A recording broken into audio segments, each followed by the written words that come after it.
পবিত্র শবে বরাত উপলক্ষে বাজারে গরু ও মুরগির মাংসের চাহিদা বেড়েছে। এতে দামেও কিছুটা চড়াভাব দেখা গেছে। বাজার ভেদে গরুর মাংস, ব্রয়লার মুরগি কেজি প্রতি দাম বেড়েছে কমপক্ষে 20 টাকা করে। এদিকে মাসখানেক ধরে বাজারে বোতলজাত ভোজ্য তেলের সংকট রয়েছে। সয়াবিন তেলের দাম বৃদ্ধির পাশাপাশি বাজারে মিলছে না খোলা তেলও। তবে স্বস্তি মিলছে কেবল শাকসবজির মূল্যে। সাজ্জাদ জাহানের প্রতিবেদন।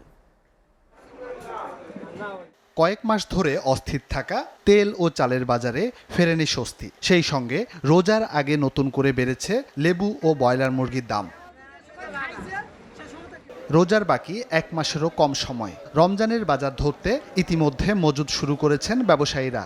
এর প্রভাব পড়েছে তেল, চিনি ও চালের বাজারে। সামনে রমজান আসতেছে, হয়তো কমার সম্ভাবনা আছে, আমরা ধরে নিছি। এখন বাকি বলতে পারবো না। আমদামি, প্রচুর আমদামি আছে, কিন্তু চালের দাম কমছে না। ছেলে চাকরি করে 8,000 টাকা, বাসা ভাড়া 10,000 টাকা, তাহলে কিভাবে খাবো? ভোক্তা অধিকার বলেন বা বাজার মনিটরিং টিম বলেন, তাদের মধ্যে অবশ্যই ঝামেলা আছে। তাছাড়া যদি গভর্নমেন্ট যদি চায়, পলিটিক্যাল সরকার যদি চায়, তাহলে এখনও কেন চাঁদাবাজি চলতেছে? এই জন্যই তো আমাদের সিন্ডিকেট কমতেছে না। শবে বরাত উপলক্ষে বাজারে গরু, মুরগির মাংসের চাহিদা বেড়েছে। সপ্তাহের ব্যবধানে প্রতি কেজি ব্রয়লার ও সোনালী মুরগির দাম বেড়েছে কেজিতে 10 থেকে 15 টাকা। এটা নরমালি শবে বরাতকে কেন্দ্র করে আজকে পোল্ট্রি মুরগির দাম কিছুটা বাড়ছে গতকালের তুলনায়। অন্যান্য শবে বরাতের যেরকম একটা পাবলিকের একটা প্রচুর চাপ থাকে, সেটা বর্তমানে নাই।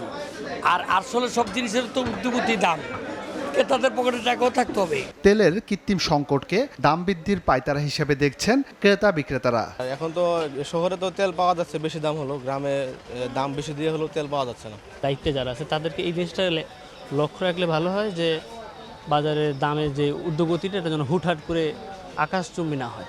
কিছু লোক আছে যে কোনো জিনিস কাশি সৃষ্টি করার জন্য সামনে রমজানের সব মুসলমানদের এই কাশিসটা দেখাইলে সব মানুষ তার থেকে মুখ ফিরিয়ে নেবে, এই সৃষ্টিটা করার জন্য একটা ষড়যন্ত্র চলতেছে।